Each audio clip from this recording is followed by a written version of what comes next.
Assalamualaikum warahmatullahi wabarakatuh. Berjumpa lagi dengan saya Andrika Rizal Arlofi dalam Mas J Pro Channel. Nah, kali ini kita akan belajar matematika kembali, yaitu pada materi kelas 12 SMA pada mata pelajaran matematika wajib, dan materi yang akan kita bahas pada video kali ini yaitu tentang kaidah pencacahan. Nah, untuk materi ini kita akan bagi dalam beberapa video. Untuk video ini kita akan mempelajari terlebih dahulu tentang kaidah penjumlahan, kaidah perkalian, faktorial, dan juga kaidah pengisian tempat. Nah, kita masuk dulu yang pertama, teman-teman. Kaidah penjumlahan. Nah, kaidah penjumlahan ini, teman-teman, kita biasanya dalam kehidupan sehari-hari ya, dia akan berkaitan dengan kata atau. Nah, contohnya nih, misalnya kita memiliki 2 mobil, 4 motor, dan 5 sepeda. Nah, ketika kita ingin pergi ke suatu tempat ya, ambillah contoh misalnya kita ingin pergi ke masjid. Nah, maka pertanyaannya ada berapa cara untuk pergi ke masjid dengan menggunakan kendaraan yang kita miliki? Mungkin nggak teman-teman kalau kita pergi ke masjid, kita menggunakan 1 mobil dan 1 motor. Artinya kaki satunya di mobil, kaki satunya di motor. Nggak mungkin ya. Nah, oleh karena itu kita mencari nih berapa caranya untuk kita pergi ke masjid. Nah, tinggal kita tambahin semua. 2 ditambah 4 ditambah 5. Hasilnya berapa? Hasilnya 11 cara. Artinya akan ada 11 cara yang kita gunakan untuk pergi ke masjid dengan kendaraan yang kita miliki. Misal, cara pertama yaitu dengan menggunakan mobil. Cara kedua dengan menggunakan sepeda. Cara ketiga dengan menggunakan sepeda. Cara keempat dengan menggunakan motor. Dan seterusnya sampai dengan 11 cara. Seperti itu, teman-teman ya. Gampang ya? Itulah kaidah penjumlahan, teman-teman.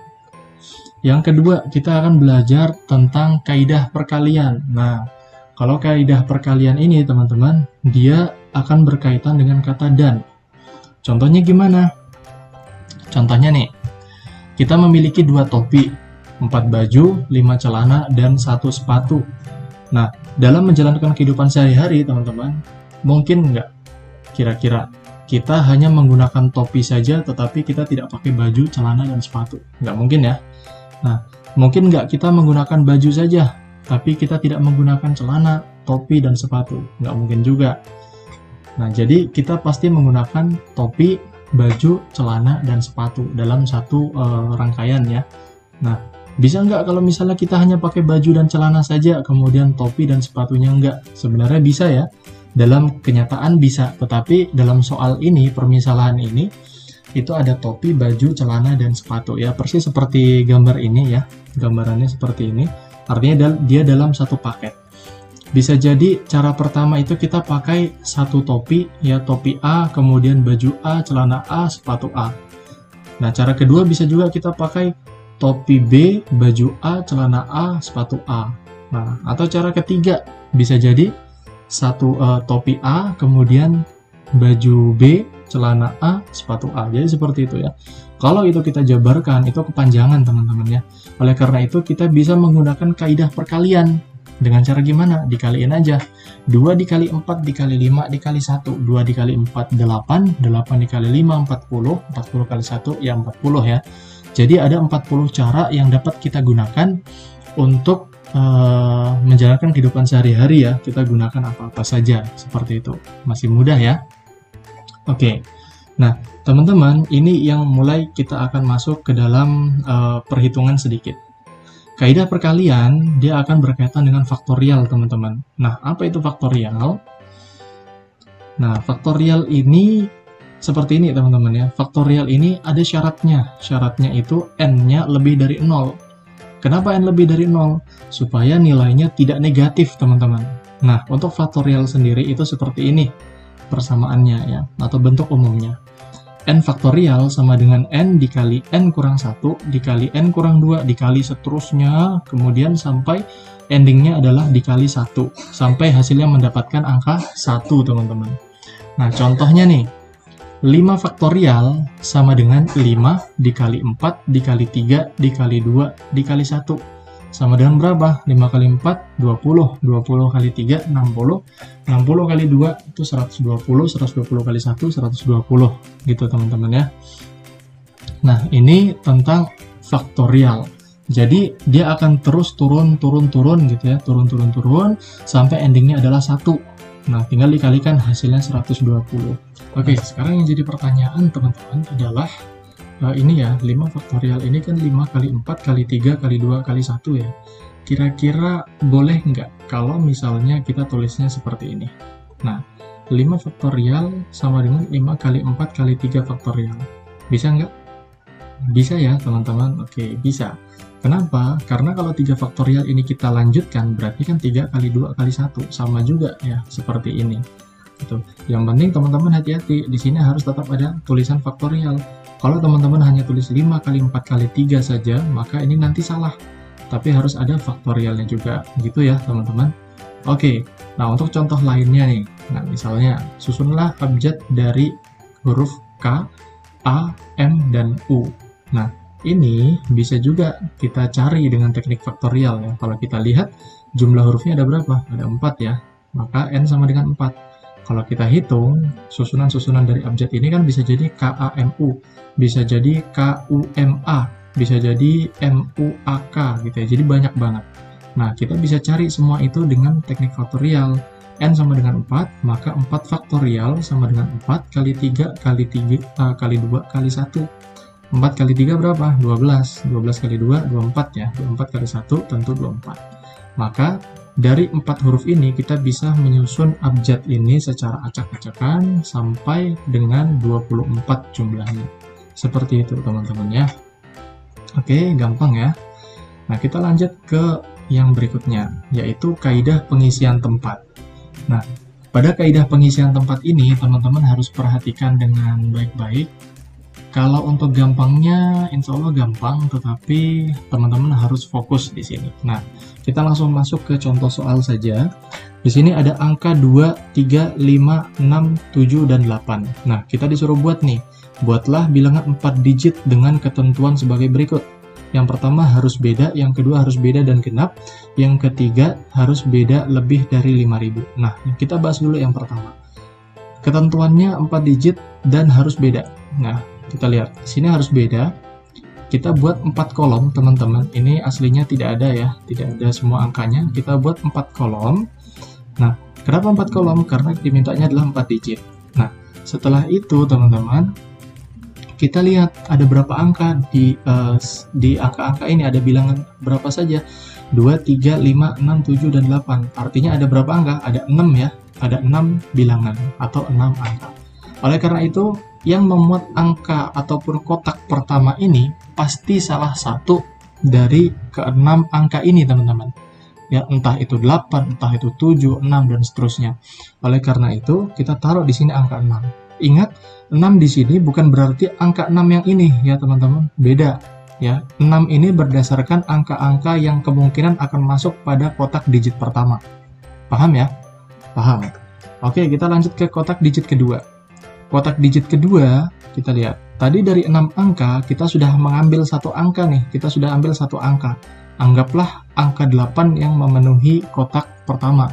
Berarti kan tersisa berapa angka, teman-teman? Tersisa 5 ya. Nah, tinggal 5, 4, dan 3. Nah, sampai 3 saja. Kenapa? Karena 4 digit. Nah, setelah itu tinggal kita kalikan, teman-teman. 6 dikali 5, dikali 4, dikali 3. 6 dikali 5, 30. 30 kali 4, 120. 120 dikali 3, 360 bilangan. Seperti itu, ya. Nah, kenapa bisa seperti ini ya? Karena harus beda, teman-teman. Jadi, teman-teman di sini sudah tahu. Kalau misalnya harus sama, ya misalnya harus sama. Berarti kolom pertama 6, karena ada 6 angka. Misalnya yang terambil angka 8 tadi, kita contohkan. Kemudian kotak kedua, berapa lagi? Berarti kan boleh angka 8 lagi masuk ya. Berarti angka ini pun tetap tidak bisa berubah, ya, tidak bisa berbeda karena harus sama. Berarti di sini 6, di sini 6, di sini 6. Tinggal dihitung 6 kali 6 kali 6 kali 6. Seperti itu ya. Oke, kita lanjut ke yang berikutnya, teman-teman. Oke, pertanyaan yang berikutnya yaitu pertanyaan yang B ya.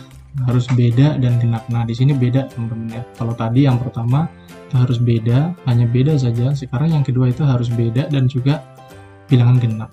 Nah, gimana menyelesaikannya, teman-teman? Nah, di sini kita lihat. Di sini ada angka yang tadi ya, 2, 3, 5, 6, dan 7. 7 dan 8, sorry. Ada 6 angka. Nah, dari ke-6 angka ini, teman-teman, ada berapa angka yang genap? Ada 2, ya. Ada 2, ada 6, ya. Kemudian ada 8. Nah, jadi kita tuliskan di sini ya. Akan ada angka 2, angka 6, dan angka 8 yang kemungkinan akan memenuhi salah satu kotak digit ini, dari keempat digit ini. Sehingga pada kotak ini bisa kita tuliskan 3 ya. 3 dari mana? Dari 2, 6, 8. Ada 3 angka ya. 1, 2, 3 kita tuliskan di sini. Nah, kemudian di sini selain genap harus beda. Nah, harus beda karena tadi sudah terambil satu angka ya. Sudah terambil satu angka dan harus beda, maka sisanya dari 6 tadi berapa? Masih ada 5 angka. Kita tuliskan 5 di sini. Selanjutnya berapa? 4, 3. Nah, tinggal kita hitung teman-teman. 5 dikali 4 dikali 3 dikali 3. Hasilnya berapa? 5 kali 4 20. 20 kali 3 60. 60 kali 3 180. Jadi ada 180 bilangan. Seperti itu teman-teman ya. Oke, kita lanjutkan ke pertanyaan yang ketiga ya. Oke, ini saya hapus dulu. Nah, pertanyaan yang ketiga, teman-teman, ini pertanyaannya adalah harus beda dan lebih dari 5.000. Nah, di sini teman-teman harus pahami, lebih dari 5.000 itu kan berarti bisa 5.001, 5.002, 5.100 ya, itu pokoknya lebih dari 5.000. Artinya, teman-teman, di sini ya, di sini akan ada beberapa angka yang memenuhi. Pertama ada angka berapa? Angka 5 ya. Kemudian ada angka 6, ada angka 7, dan ada angka berapa lagi? Angka 8. Nah, jadi ada 4 angka. Nah, 4 angka itulah yang kita tuliskan di sini. Kemungkinan ada 4 bilangan yang memenuhi kotak digit pertama. Nah, dan harus beda, teman-teman, harus beda. Artinya, 6 tadi sudah diambil satu angka di sini. Ya, di kotak ini. Berarti masih sisa berapa? Sisa 5, sisa 4, dan sisa 3 gitu ya. Nah, udah tinggal kita hitung aja. 4 dikali 5 dikali 4 dikali 3. Berapa hasilnya? 4 kali 5 20, 20 kali 4 80, 80 kali 3 berapa?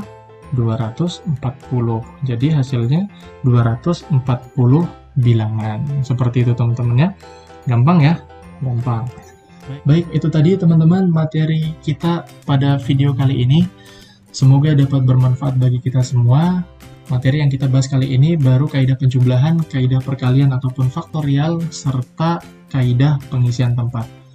Nah, insya Allah pada pertemuan berikutnya, pada video berikutnya, kita akan membahas tentang materi-materi lainnya yang berkaitan dengan kaidah pencacahan, baik itu permutasi, kombinasi, dan lain sebagainya. Untuk itu, jangan lupa klik like dan share jika teman-teman merasa video ini sangat bermanfaat.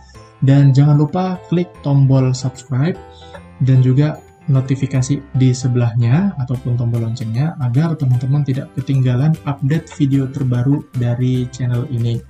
Nah, untuk dapat mengerjakan latihan soal, teman-teman dapat mengklik link pada deskripsi video ini. Terima kasih dan sampai jumpa pada video berikutnya. Wassalamualaikum warahmatullahi wabarakatuh.